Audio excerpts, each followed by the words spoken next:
working hard.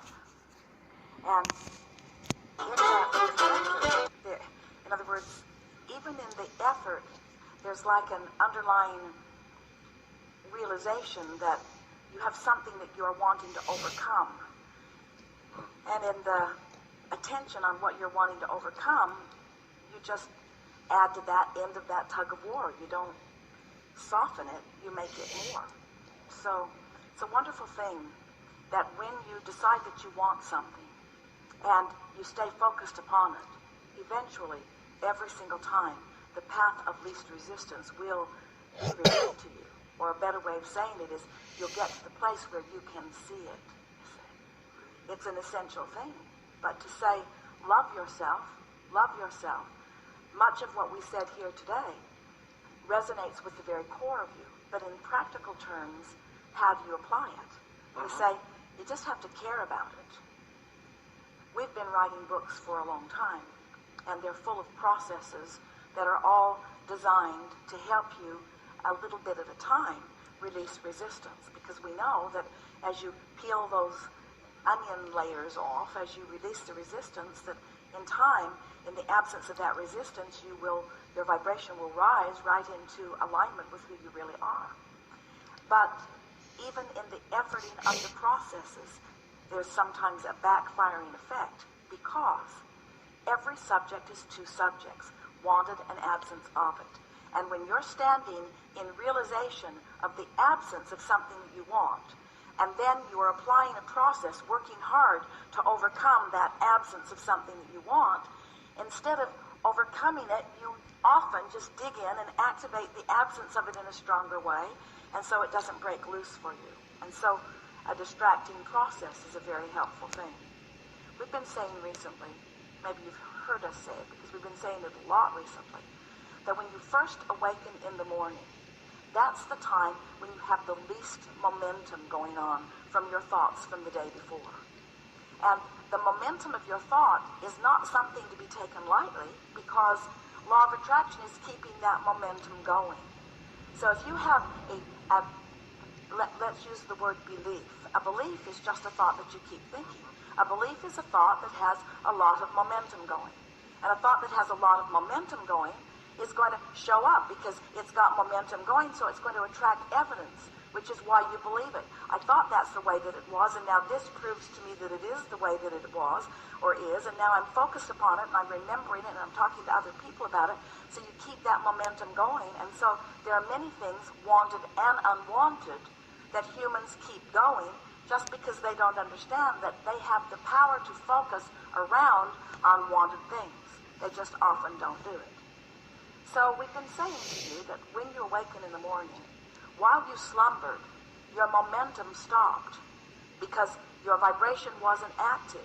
It doesn't mean that you'll never think those thoughts again, but it means when you first awaken, your best chance of choosing a new thought is then. Your best chance of focusing in a way that feels better is when you first awaken in the morning.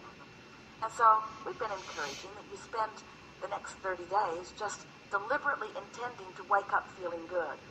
And sometimes you will, sometimes you won't. Esther has been playing the game for nearly 2 months now, where she will awaken, and the first thing she acknowledges is, I'm awake, this is a new day, this is a new beginning. My momentum stopped while I was, and right now I have the ability to choose the momentum of this day, which means if she will look for something to appreciate and hold it for as little as 17 seconds, momentum gets going. But if she awakens and recalls that troubling thing that happened yesterday, and she doesn't catch it in the first 17 seconds, then there's a high probability that the momentum is going to begin in the direction of something that she did not want. It's all about focus, you see. We've been talking about momentum and about this 17 seconds and about how when you begin your day, you get to choose, and law of attraction will continue to feed to you things that support and increase and enhance that. So Esther said to a friend the other day, I have something that I need to tell you, and I only have 17 seconds to do it in. Because, and of course, that's not exactly the way we intended to use that 17 seconds. I've got 17 seconds to be as negative as I can be, which means I'm going to be talking really, really, really, really, really, really fast because I have a lot to say and I can say it in 17 seconds, but you've got to really listen up here. Well, it sort of loses the spirit of the thing. So what we want you to do is to find that high-flying place. We've been calling it this high-flying vibration. And as you find it, and with a little bit of attention and focus, maintain it, it will increase until you have shown yourself. You see, loving oneself, that feeling of self-love or that feeling of worthiness, that's just standing in a place and seeing the world through the eyes of Source. It's not just loving yourself, it's loving. In other words, you can't love yourself and hate someone else. That doesn't work out. You are either in the vibration of love or you are not, you see. And so, as you find those ways of distracting yourself from any vibration that is keeping you from that, it will be there.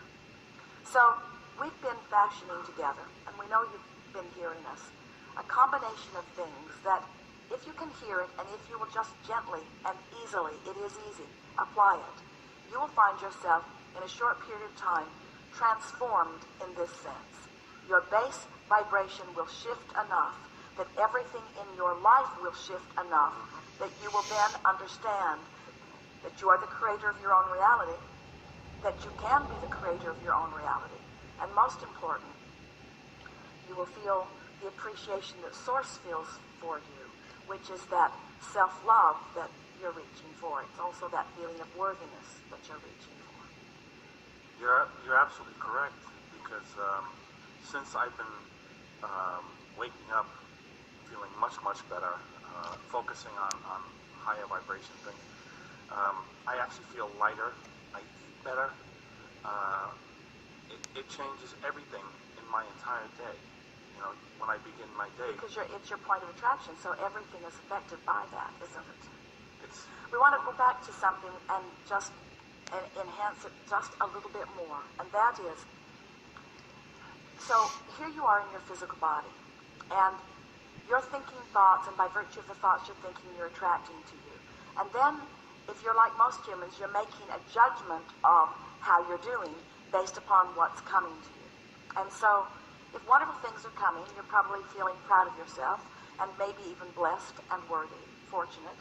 But if things are not going well, then you're probably feeling not blessed and not worthy and unfortunate. And it feels like you don't really have any control over it, because most people don't believe that they would do that to themselves. They believe that if they really had creative control, that their lives would be better. And we say, you really do have creative control, you just haven't been exercising it very well, because you've been thinking sloppy thoughts. You've been letting yourself ponder things just because they're there to be pondered, rather than because they feel good when you ponder them. The other day, Esther was editing, and she sits with her computer, and she had turned the television on for company. She likes the light flashing a little bit in the room. And so, while she was editing, occasionally she was just glancing up to see what was going on television. And she could just tell by what she was seeing that it was either a commercial that wasn't good feeling, or it was a program that wasn't good feeling. And so Esther thought, I wonder if there are any really beautiful landscapes or something that it would flow through my television, that when I happened to glance up, I would catch a waterfall, or I would catch a beautiful sunset. And she went through 1,000 channels, 1,000 channels, and did not find anything of that nature. And she thought, it's no wonder that some of us are having a difficult time focusing upon the beauty of the world, because much of the world seems to be focused on the problem of the world. But when you get it, that how you feel is all that matters, because how you feel equals your point of attraction, and what your point of attraction is equaling everything that's coming to you, it makes you sort of want to start at the beginning somehow and get off on the right foot. And that's what we're talking about here. Getting up in the morning and getting off on the right foot. The first day, you might not even make it till breakfast before you find something that you're worried about.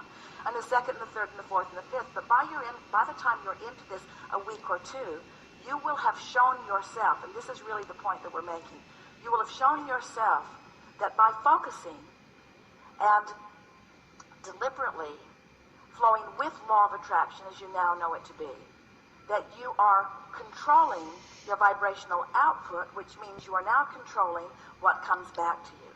And after this gets rolling, and you begin to see the effect of it, you begin to know, in most cases, for the first time in your life, how beautiful you are, how loved you are, and how much resource and source is focused to you. And you begin to realize that you've been the only one who was pinching it off all along, and you weren't doing it on purpose, but now you know about it. Now there's no reason to do it again. There's no reason to do it again. But you got to practice. You got to give it at least 30 days before you will show yourself how worthy you are. You see? Really good. I want to thank you for everything that you've done for this world. It's really amazing, the work that you've done.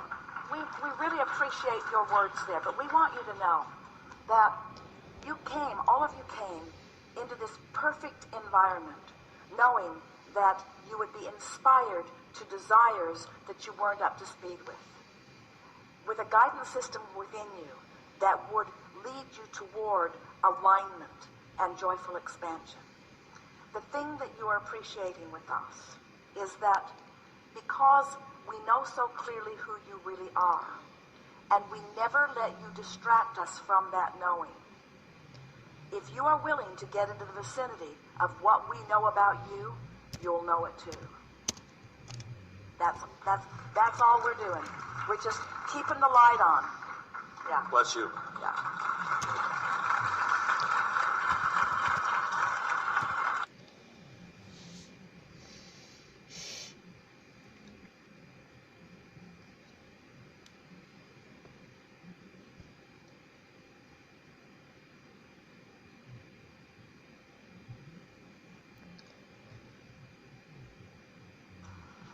Thank you.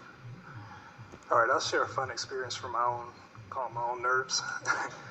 When I got here, I was at Myrtle Beach last week, and I said, I always watch the live stream. I said, I'm going to go have my first workshop and be there in person. And I said, it'd be cool to see Esther before the workshop even begins. And I wanted to be, her in her own time, quiet, not bothered.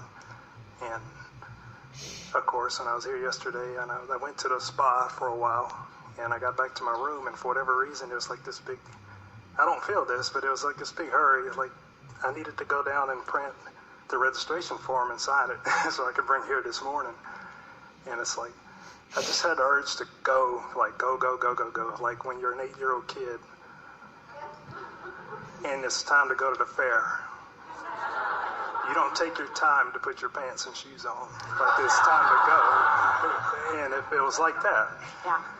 And so I get on the elevator, and the bellman jumps on there with me, and it's like I was going to print out the registration form, and he goes, well, what are you up to? Where are you headed? I said, I'm just fishing, which is weird, because that's not what I was doing. It's like, at some level, I guess I knew I was.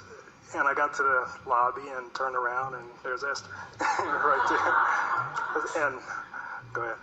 So what you're describing in perfect description is an impulse that has the potential of satisfying an intention. And because of the absence of resistance, the impulse is understood. Right. And that's the difference between motivation and inspiration. In other words, the impulse is so clear that nothing's going to keep you from it. And it wasn't even an impulse to specifically rendezvous with Esther in that moment. It was an impulse that you couldn't explain until after what you wanted happened. Right. It would have felt unnatural to stay in the room. Like, exactly. It would have felt unnatural, and it would have, unnatural, because the energy was calling you otherwise. Right. And this is what this seminar is really about, is following those impulses. And the more you prepare that grid, the more you will be in the place that you will feel those impulses. And timing is everything, isn't it? It is. Yeah.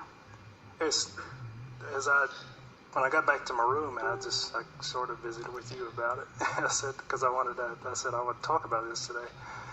I said the best thing to come of that is now I know what a yes from the universe feels like. And it's like I said. It was Yes. that it wasn't a hurry like when you're in traffic trying to get somewhere. It was a hurry like going to the fair when you're a kid. It was a good... Come this way, come this way, Right. come this way, come this way. And that's what's happening all day, every day. That's what we mean when we say, we know where you stand in relationship with everything that you want. And we know what the path of least resistance is. And the more willing and compliant you are, then the more you sense. Because you can't orchestrate that stuff. No. It's a vibrational, intuitive response to the big picture. Yeah. Really good. Well, the funny part about it is, like, all of my closest friends are professional athletes. So, of course, I had to walk right by her, and it's like we just acknowledged each other. I didn't feel right saying anything to her because I want to call her out. I don't want to put her in an awkward situation because I know people I know how they respond to that. So it's just sort of funny because I held myself back from something that was a green light. But you got everything you wanted. I did, You without got a doubt. everything that you wanted was satisfied there. I did. Everything that you wanted was satisfied. I And did. Esther knew it too. When she saw you see her, she knew that you knew and contemplated walking to you and then held back deliberately because she didn't want to mess up with what you had going on. You're right. Good. I have one more. I've had a very good career in motor racing, working in the top tiers of NASCAR and so on. And in my life, I started out as a golfer. I mean, I played in a lot of tournaments and so on. And then I had two passions. So I did the racing thing for the last 8 years, traveling the world. And it's like now that really feels like it's ceasing and the golfing is expanding from what I'm learning because the racing is feeling more like bondage and golf, it feels more like calling my own shots. But, I mean, it is.